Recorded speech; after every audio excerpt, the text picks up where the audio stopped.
Today, what I want to do is I want to show you how to get up on top of your financial house. I want you to get up on top of your financial house and be standing up there. It's going to take you a few years. It's not going to be quick. If you're looking for get rich quick, you're in the wrong room. We don't sell microwaves here. We sell crock pots. I want you to get up on top of your financial house and be standing up there like Rocky going, Adrian! Yeah, baby. And how do you get up on top of the house? In Tennessee, if we want to get up on top of the house, we use this thing called a ladder. And ladders have steps. And they have rules about the steps. If you get up the ladder and it starts moving, if you're over 16, you come back down. Oh, you did it too. And you steady the ladder and you do it again. You repeat the steps. But you take the steps slow and gradual. You don't skip steps. Because otherwise you'd be hanging upside down with your leg broke. Your neighbor would be laughing at you. No step skipping. Be willing to come back down to solid ground and repeat the process. These are the rules of using a ladder. Around our place, we call these ladders, these steps, baby steps. And you don't do baby step 4 until you've done baby step 1. There's a process here. And there's a reason, because you have to lay a solid foundation. If you're going to build a house, you don't bring the trim carpenter in and start tacking up the crown mold if you hadn't done the drywall and built the house on top of the foundation. You start with the foundation and you build up from there. Baby step 1. We're going to start with, before we do anything else, $1,000 baby starter emergency fund. It's only $1,000, and I want you to get $1,000 as fast as you possibly can to start that. So that's not your emergency fund, that's your starter emergency fund. I want you to get 10 Benjamin Franklins, baby, right quick, right now, fast. Get 10 Ben Franklins as fast as you can. A month. Have a garage sale. Bust it. Get in gear. Quickly. Maximum of a month. I want you to get $1,000 saved right now. Fast. This is the easiest baby step because it's only $1,000. And it's the one you'll do the fastest in most cases. This is the hardest baby step because this is the point you decide, am I really going to change my life? Am I really going to buy into this stuff? Am I really going to do something that other people are doing? Am I really going to engage this process? Or am I going to keep doing it, slopping it up the way I've been doing it? I'm going to get serious. I'm going to get focused. This thing is going to change. Because, here's the problem. We don't like change. Human beings don't like change. We tend to do the same thing over and over and over again. Some people work in a job that they've been with 15 years and they hate every day of it, and the only reason they don't change is because they don't like change. Even if we're doing things and they're not working for us, we defend it. We protect and fight for our right to be stupid. You ever done that? I'm driving along, the speedometer reads 80 miles an hour. My wife's looking at the map, says we're going the wrong way. I say, yeah, but we're making good time. We get stuck in our stuff, don't we? We're like a toddler sitting in a poopy diaper. Yeah, I know it smells bad, but it's warm and it's mine. We don't like change. Let me tell you, if you're going to win in this life, you have to learn to embrace change, because the only thing that never changes is we're going to change. Change is a way of life. Embrace it. And you got to embrace it with changing and doing some new stuff with your money. Start with $1,000 in the bank. You got to learn to save money. What we're saying here is now look at that. See, I like those things like that. That right there is why I get the big bucks. Isn't that deep? You must save money. Man, that's good, isn't it? You know what? It is. Because nobody does it. Everybody talks about it. Everybody looks at it and goes, uh-huh. And nobody does it. We're walking around with no money. The richest country the world has ever known. And all the money leaves your house every month. You have to make this a philosophical process, a theological process, a spiritual and emotional, a relational and a mathematical process. I'm saving money. I'm sick of being broke. Well, you don't know about, yeah, I do. I've done your budget. I've been doing budgets for 20 years. I do know about. I know it's tough. I know it's hard. So's being broke. Wah. Step up. There's some stuff to be done here. So what we're starting here is the first step of savings. It's the emergency fund. Grandma said to save for a rainy day. Emergency, visual aid. This is what your emergency fund is. 78% of Americans, according to Money Magazine, are going to have a major negative financial event in any given 10-year period of time. You better be ready. It's coming. You need to be ready. You need to save money for emergencies. You're an emergency looking for a place to happen. If you hadn't been kicked in the knee to the tune of $5,000 to $7,000 in the last 3 or 4 years, you're overdue duck. Statistically, it's coming. Get ready. You need to build your emergency fund. Dave, you need to be positive. I'm positive. It's going to rain. Get you an emergency fund. That's how this stuff works. This $1,000, you don't even have to put this in the bank. You could just do like one lady did. She went down to Walmart and bought a 8x10 picture frame and put it in there and framed it and wrote under this, in case of emergency, break glass. You don't want to keep it in the underwear drawer because the pizza man will get it. No, the pizza man's not in your underwear drawer. But I know what happens. Ding dong. Oh, it's an emergency. You got to keep it where you can't get to it too easy, but where you can get to it if you need it. Baby step 1 is, one more time, it's $1,000. Quickly get $1,000. Get that $1,000 set aside. Get that minimum baby step, that beginner starter emergency fund ready to go.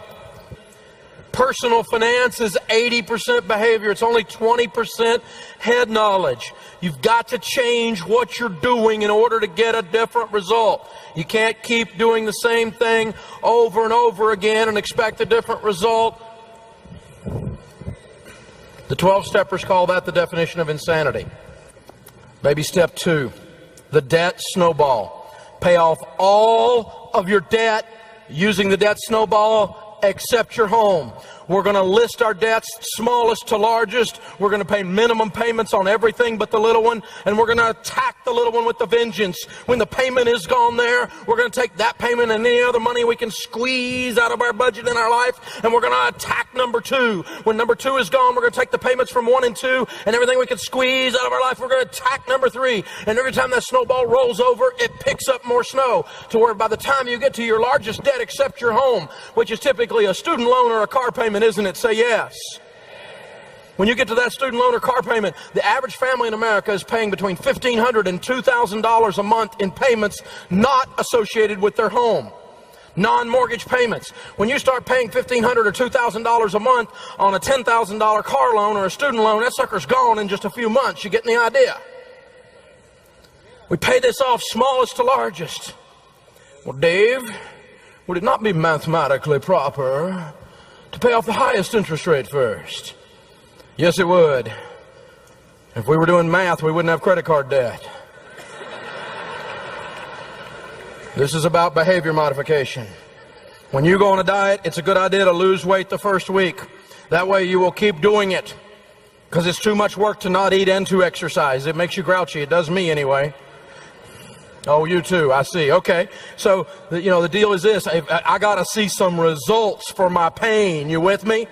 And when I can knock off that little one and knock off that next one and knock off that next one, I'm getting that pump up thing going. I'm going, this is doable. My belief kicks in. My faith is built. My hope grows, and I get more and more and more and more intense as I go down the thing. That intensity, that focus causes this to happen. And I noticed that intensity and that focus in the intimacy of talk radio. As people are calling in, I got to where after years of doing this, I can kind of tell if they're going to be able to do it. I can hear it in their voice. I can hear it in the cadence of their speech and the words that they're using. Out of the abundance of the heart, the mouth speaks, the Bible says, and I can hear what's going on there. I can discern what's happening. Not every time, but I started noticing that I can tell that one's going to make it and that one's not. Because they'll call up and they'll go like, Dave, I'm getting out of debt. It's not that extreme, but sometimes it is. But you get this thing coming up out of them. You can feel it. I've had it. Les Brown, the great motivator, says people change their lives when they have finally say, I've had a moment where I say, I've had it. I'm sick of this. That's when you change your life. You got to get to that point. You can wander into debt, but you can't wander out. You got to have this moment where you say, that's it. I'm tired of working my butt off and I don't have anything to show for it but an empty payment book. And I hit the Discovery Channel and there were the gazelles. They were out there gazelling around. And I went, dude, I just read about you. See, get out of debt, deliver yourself like a gazelle from the hand of the hunter. And I sat there for just a moment because you know the Discovery Channel is not there if just the gazelles are there. You know somebody else is there. The hunter is there. He's there. He's got a plan. He's the fastest mammal on dry land. And the gazelles have a cheetah detector behind their ear. They go, ooh, cheetah! Run! Because, baby, they're getting ready to be lunch. Because the cheetah is faster than they are. He can go from 0 to 47 miles an hour in 4 leaps. This is the fastest mammal on dry land. He's looking to eat you. This is how you get out of debt. You deliver yourself like the gazelle from the hand of the hunter. You run like your life depends on it. Go! Because you see what he'll do? He picks out the college student, didn't he? Hey, come here. Hey, you want a free hat? Hey, I got a t-shirt over here. Hey, you need to build up your FICO score. Hey, come here, kid. Come here. No, the way you get out of debt, baby, is you got to run. You got to go. You can't let up. This guy's after you. He's going to take you down. You got to run.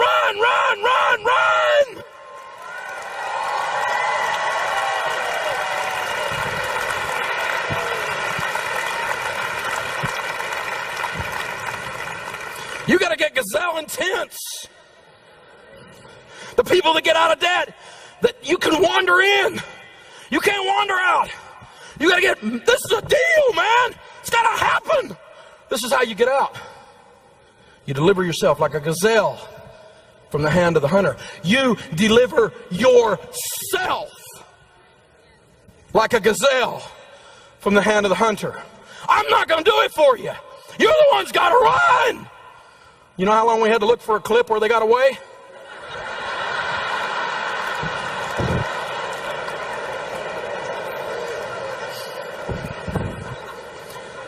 But I will tell you this, the fun thing about this funny little example up here that you'll never forget the rest of your life, it's one of the most powerful moments in the whole day. Now, I don't know how long you got to run, I don't know how fast you got to run, but you got to run. You cannot let up. You got to bust it. If you want to be somebody in the area of money, you want to get this stuff off of you, you want to shed these chains, it is not a game. You got to bust up into it in an unbelievable, passionate way. You got to have a level of focus, a level of intensity that you may have never had in your life. And when you do, you will win. You will be free.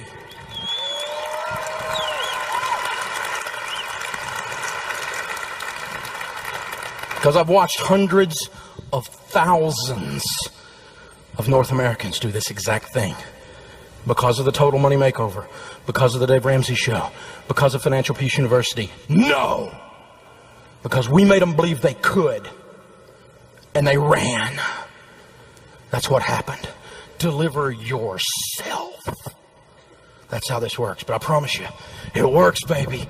If you keep doing it, you get to chase the cheetah.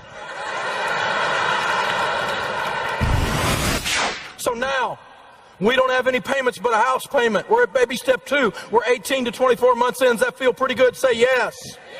Now our next goal is we're totally, with Gazelle Intensity, going to continue to focus. With focused intensity, we're going to build up that $1,000 account until it reaches a fully funded emergency fund, which is 3 to 6 months of expenses. Emergency funds should be easy to access or liquid. Put them in a money market type account with your mutual fund company. Check writing privileges. It's not going to earn much interest. And I want you to put 3 to 6 months of expenses. Some of you, that'll be $10, $15, even $20,000 just sitting there, boring, but ready for life to happen. Everybody's bored but her, yeah. It is boring, though.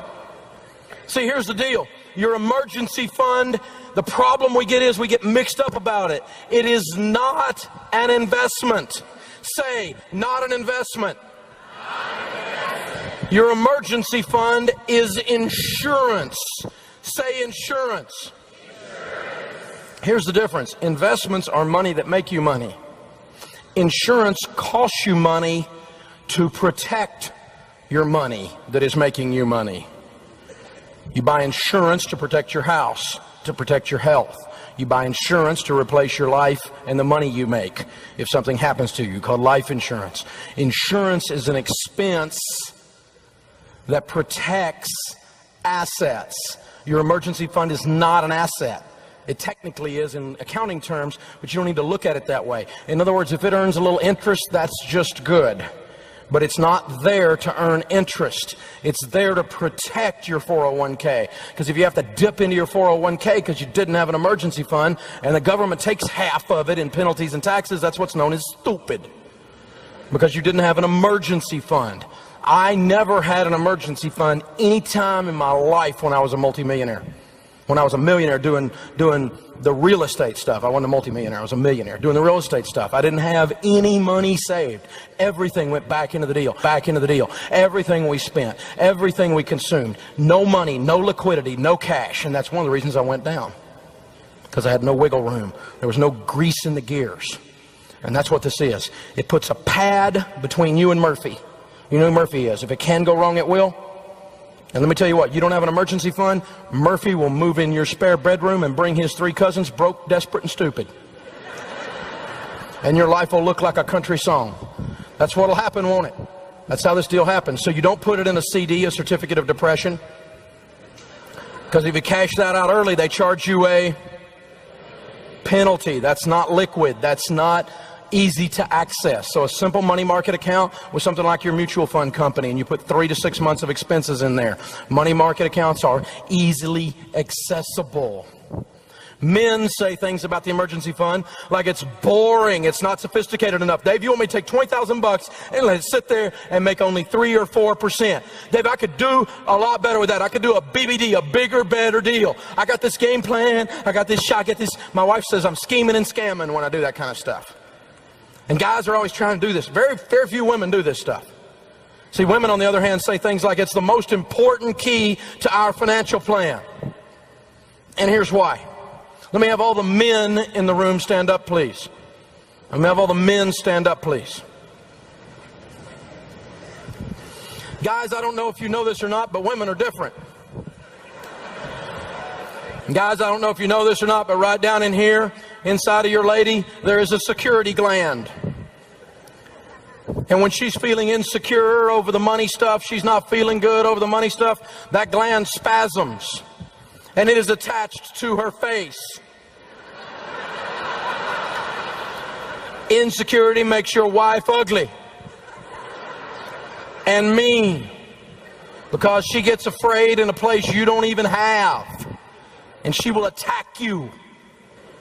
And you know that's happened. It happened in my house. That woman about clawed my eyes out, and I had no idea. And then I discovered the security gland.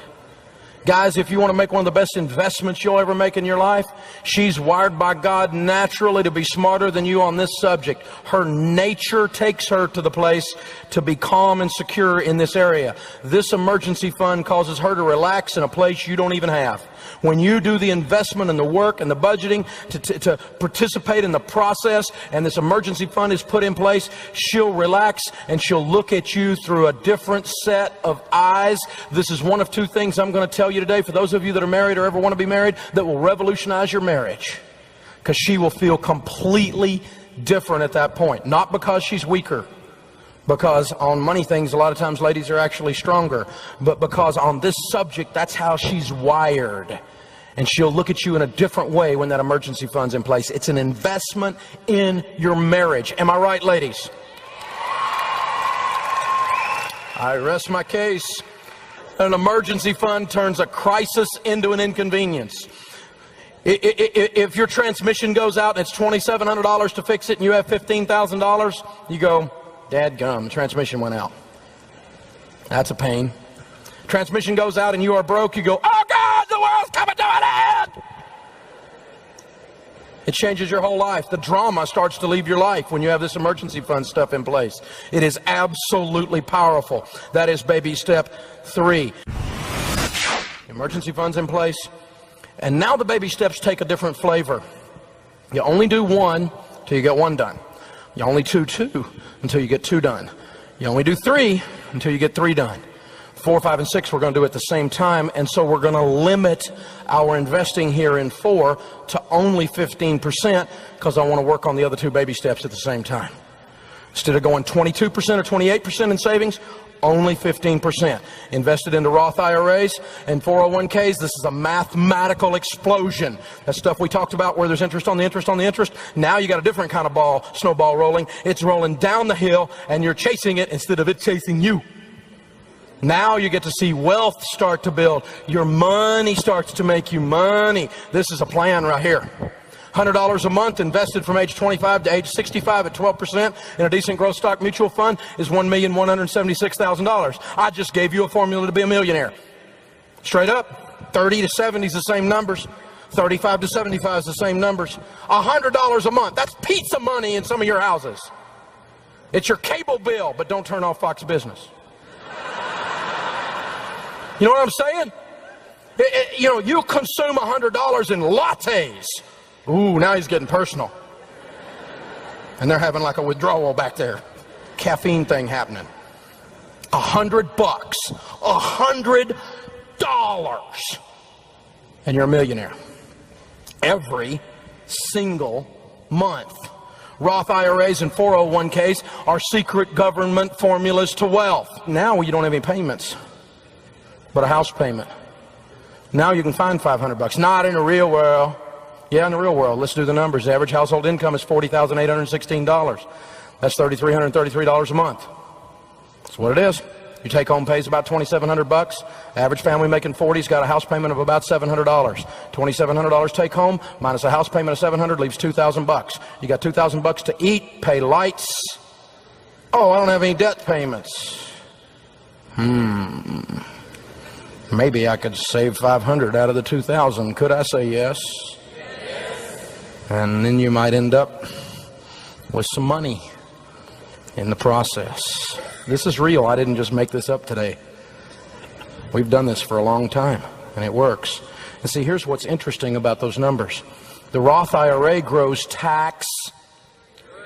That's a good word. Let's do it again. Tax-free. Because it doesn't happen very often. This is Washington, and they're a freaking parasite. So tax-free is a good idea. It's very unusual. It's a good idea. Now, tax-free. Now, let's think about it. $6,000 a year for 40 years. What's 6 times 4? 24. That's $240,000 that went in. This is interesting. $240,000 went in, and it grew $5.8 million. So out of $5,800,000, $5,600,000 of it you didn't put in. Wow, it's all growth. The whole thing is growth. It's the snowball adding snow. And the fact that it's tax is huge, because taxes on $6 million would look a lot like $1,600,000, which means this word Roth is worth, in this example, somewhere around $400,000 a letter.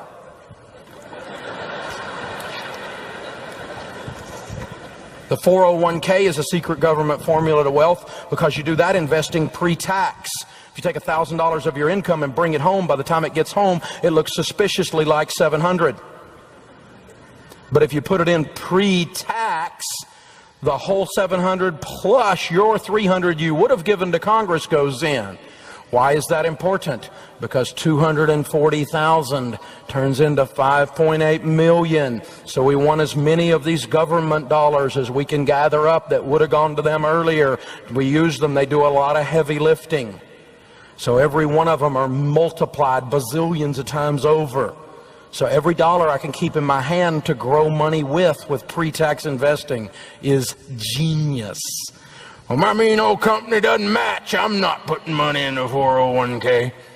That way, you get back at them by you being broke. That's smart. But the trick is you need to start, and you need to start right now. Ben and Arthur illustrate that fact for us. Ben invests starting at age 19. He invests $2,000 a year in a good growth stock mutual fund all the way up until age 26. Ben puts in $16,000 for 8 years, $2,000 a year. That's $16,000, and then he quits investing. Because you see, at age 27, how much did Ben put in? Zero. One more time. How much did Ben put in? At age 27, he quit investing. It's not a trick question. And the money grows, and the money grows, and the money grows. His brother Arthur wakes up and says, whoa, I've been dumb. I need to catch up. I'm going to start investing $2,000. He starts at age 27. He invests $2,000 a year from age 27 all the way to age 65. He puts $78,000 in, and he never catches up. The guy who put in $16,000 beats the guy who put in $78,000 by $700,000. Some of you are going, that's a real neat chart if I was 19.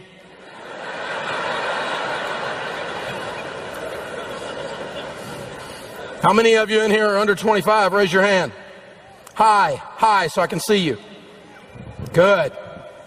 You understand, if you gather this information, you put it in your brain, and it changes your heart and causes you to handle money differently the rest of your life. This one section right here, this one chart will make you a multimillionaire. I just made you a millionaire if you got this. Am I right, old people? Yes. How many of you in here that are over 40 like me, raise your hand and be proud of it? Yeah, I'm thinking deep down inside, you probably got a message for those people under 25. You probably got something you want to say to them. You probably want to yell something like, do it. Ready? 1, 2, 3. Wow. Young people, you just heard the voice of regret. Yeah, let me just tell you, some people say, well, am I too old to save money? Not if you're still sucking wind. Besides that, you can't go backwards. This is your only option. Start where you are and let's go. I'm 52. It's too late, so shoot yourself. I mean, what are you going to do? Let's go from here. Let's go from here. We got to go somewhere with this. I know people that make the most money they ever made in their lives in their 50s. Lots of people never do anything until they're 60. Colonel Sanders never fried any chicken commercially until he was 67 years old. Grandma Moses never painted a painting until she was 84 years old. She did 1,500 works of art. 450 of them she did after age 100. Everything you know Winston Churchill for, he did in his 70s. Everything you know Golda Meir for, she did in her 70s. It's not over till you quit. But with the money thing, it's easier if you start now. Now, we only put 15% of our income into retirement at baby step 4 because I wanted to save some money to start working on the kids' college fund. If you have kids and you want to do a kids' college fund, baby step 5 is where you do it. You don't do the kids' college fund while you're still in debt because you don't have any money. It's all going to payments. You don't use the emergency fund to send the kids to college. That's not an emergency. And by the way, when they go to college, they could learn to do something like WORK. It won't kill them. How many of you worked while you were in college? I rest my case. It's not child abuse. College funding makes sure the kids are fit too. An educational savings account, the education IRA is what it's nicknamed as. It's the ESA, is like the Roth IRA for college. It grows tax. You're allowed to put $2,000 a year into this account. You put $2,000 a year into it, it will grow tax-free from 0 to 18. 2 times 18 is 36. Thank you. $36,000 went in. $36,000 went in, but you'll have about $126,000 in there at 12% when they reach 18, and that means you have somewhere around $90,000 in growth that you pay no taxes on because this is tax. So do this for your kids' college, the educational savings account and good growth stock mutual funds. Take the time to research the cost of college. You need to think about that when they're little. You need to think about that as they get older. Some of you have kids that are 13, 14 years old right now. You haven't started saving for college, and so you're not going to have enough to pay cash for college. They're going to do some things, and you're not going to have enough to pay cash for some big, expensive private school unless you put them deeply in debt. Instead, you could do something like send them to a school you could afford. Oh, there's a thought. But see, we go crazy with the word education. We worship at the altar of the diploma in this culture. Let me tell you what your college degree is worth. Nothing. It's worth nothing. The knowledge that you got on the way to getting that degree, if it is applied in the marketplace, is the only thing that has value. Knowledge is the currency of this millennium. Knowledge is important. Continual learning is important. It's not over when you leave college. You need to read and do some other things and continually get better, like you're doing in here today. Continual learning is the only way you're going to win. Teach your kids that. Think about what you're getting for what you're spending. Because let me tell you what is the only thing that's more useless than your degree is your pedigree. Totally useless. I'm happy for you if you graduated from Wharton or Harvard or Yale. I am not putting those schools down. I'm not putting down Vanderbilt. But let me tell you what, if you're going to go there, you better be ready to pay for it. And if you're telling me it's worth going $100,000 in debt to there, I can economically prove to you you're an idiot. The average college student is graduating right now with $27,900 in student loan debt. This is crazy. And another $6,000 in credit card debt, by the way. First rule of college, pay cash. Pay cash, pay cash, pay cash. Now we're sailing. We've got the retirement going. We got the emergency fund in place. We're doing the kids' college into the educational savings account. Now every other dollar above that we get coming in, put it on the house. Pay off the house, pay off the house, pay off the house, pay off the house. Think about it. What could you do if you had no payments? I mean, if you just take a house payment, put that puppy into a mutual fund every month, you know how quick that's $1 million? Really quick. You've been looking at these numbers all day long. You're beginning to see how this stuff works. I mean, what could you do if you had no payments? You'd have control of your most powerful wealth building tool, which is your income. That's the muscle of your ability to build things. It's that simple.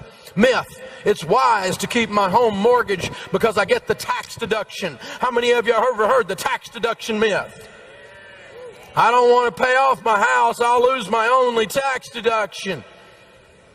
That's one of the biggest ones. And I'm amazed that CPAs are so stupid they do this. Really?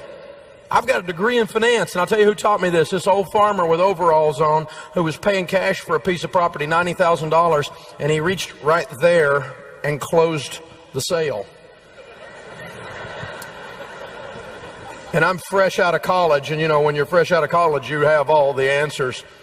And I'm like, excuse me, sir, and I'm thinking I'm going to be sophisticated and teach this old guy how money works, right? Because he obviously doesn't know. I mean, he's in overalls. Just paid cash for a $90,000 lot, but he's in overalls, which didn't occur to my arrogant little head, you know what I'm saying? And he looked at me and he said, son, didn't they teach you anything at that school? And I said, what do you mean? He said, well, apparently you didn't learn to add. Let me show you what he walked me through, and I've never forgotten it. It's changed my whole mind on this idea of tax deductions. Now, take a tax deduction if you have one. For goodness sakes, don't send too much money to Washington. But staying in debt because of a tax deduction, here's how that works. Think about it for a second. If you had a $200,000 mortgage at a 5% interest, that means the interest that you paid that year would be 5% of $200,000, which is $10,000. Does that sound right? Say yes. By the way, in this, there's no trick answers. I'm not going to trip you, okay? So you're safe. Now, if you do that, and you make $70,000 a year, and you have a $10,000 tax deduction, and you make 70, you don't pay taxes on 70 if you have a $10,000 tax deduction. You pay taxes on 60. And so, if that's the case, you're in a 25% tax bracket. You saved $2,500 in taxes. Because if you're Dave Ramsey, crazy man came down, paid off your mortgage, then you wouldn't have the $10,000 in interest payments, so you would lose the deduction and you would not pay taxes on 60. Instead, you would pay taxes on. So that extra $10,000 of income is now taxable. And if that's the case, if the numbers I'm using, you're in the 25% tax bracket. That means 25% of $10,000 is what I cost you. That's your extra tax bill, or $2,500. So what we're saying is a tax deduction mathematically is sending the mortgage company $10,000 to keep from sending Washington $2,500. Let me try that again. It's sending the mortgage company $10,000 to save sending a taxes of $2,500 to Washington. I may have to wait till y'all get this. Here's an idea. Pay off your mortgage, give your church $10,000, and you get the exact same benefit.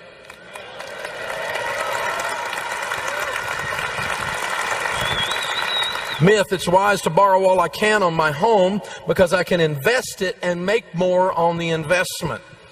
If I borrow money at 6.5% and I put it in a good mutual fund making 12, Dave, am I not making a 5.5% spread? The answer is no, because your little formula is naive. Out here in the real world where we all live, if you make 12, you're going to pay taxes on it, and your after-tax yield is 9.4. And out here in the real world, if you're smart, you don't compare zero-risk investments, apples to apples, with risky investments. Myth, I'll take out a 30-year mortgage and I promise to pay it like a 15. You're lying to yourself. The truth is, no one does. Something will go wrong. It's called prom dresses, transmissions, and the muffler falls off the car. It will rain every month. Something will best laid plans of mice and men. I meant to do it. I promised myself I was going to do it. You know the interesting thing about a 15-year mortgage? They pay off in 15 years or less every time. You know how many times a 30-year mortgage pays off in 15 years or less? Unless it's refinanced, 2% of them pay off systematically in 15. Nobody does this stuff. Everybody talks about it and thinks, well, if I have a little problem, I'll have wiggle room that way. Well, your life is a little problem. That's what happens. And 15-year mortgages pay off in 15 years. So here's the deal with the house. Only buy a home after baby step 3. You're debt-free. You have the emergency fund. I recommend paying cash. What? You're crazy. I recommend, it's hard. I don't borrow money. There is nothing on the planet I want bad enough to go back into debt, ever. The borrower is slave to the lender. I got that, okay? I got it all the way to the soles of my feet. I don't even want to have anything to do with a bank unless I'm buying it. That's simple. But if you're going to go get a house, never take out more than a 15-year mortgage, and never take out more than a 15-year mortgage where your payment on a fixed rate is more than a fourth of your take-home pay. You're buying too much house. And if some rip-off loan shark, subprime, greedy banker is going to stick you with a prepayment penalty, with an adjustable rate mortgage, with an interest-only mortgage, with a balloon payment, with an above market interest rate, just because if I get a house, my life will be good, back off. You're not ready to buy yet. Back off.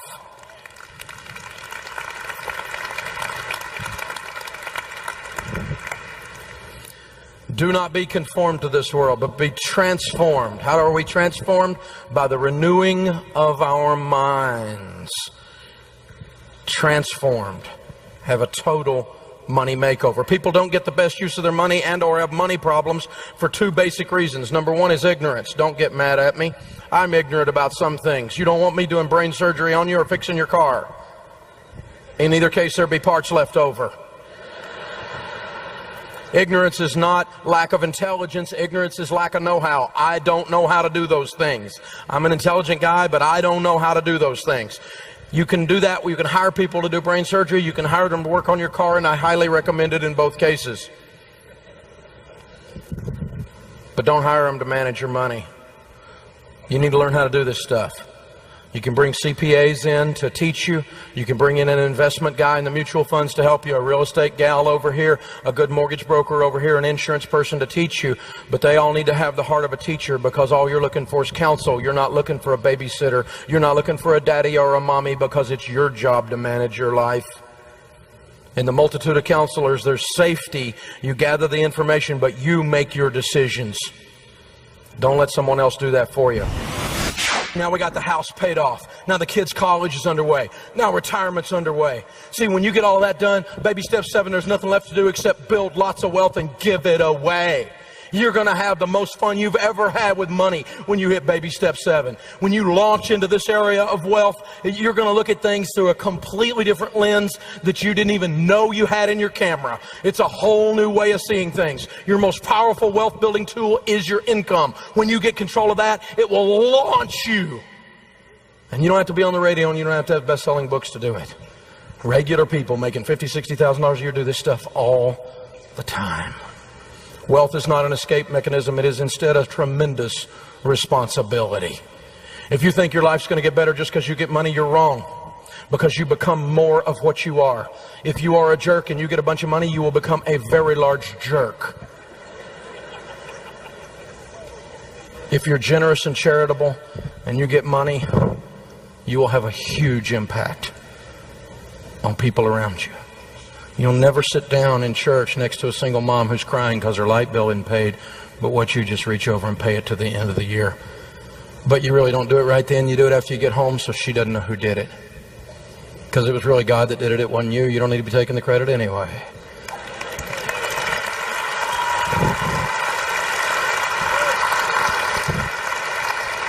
There's only 3 things you can do with money. You can have fun with it, you can invest it, and you can give it. And you need to do all 3. You better be having some fun. Money's fun if you got some. You need to be investing it so you got some. And you need to be giving it because it is the most fun you'll ever have with it.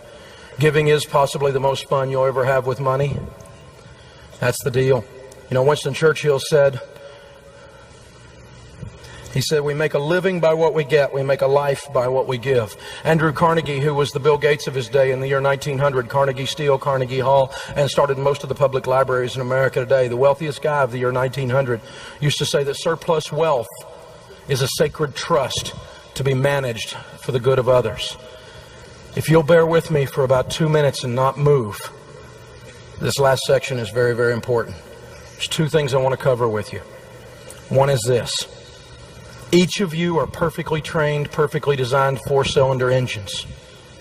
You need to run on all 4 cylinders to be able to win. We're physical beings. Take care of this. You get one. Don't go to McDonald's, eat 62 Big Macs, and go, Lord, bless this for the nourishment of our bodies. Take care of this. You get one.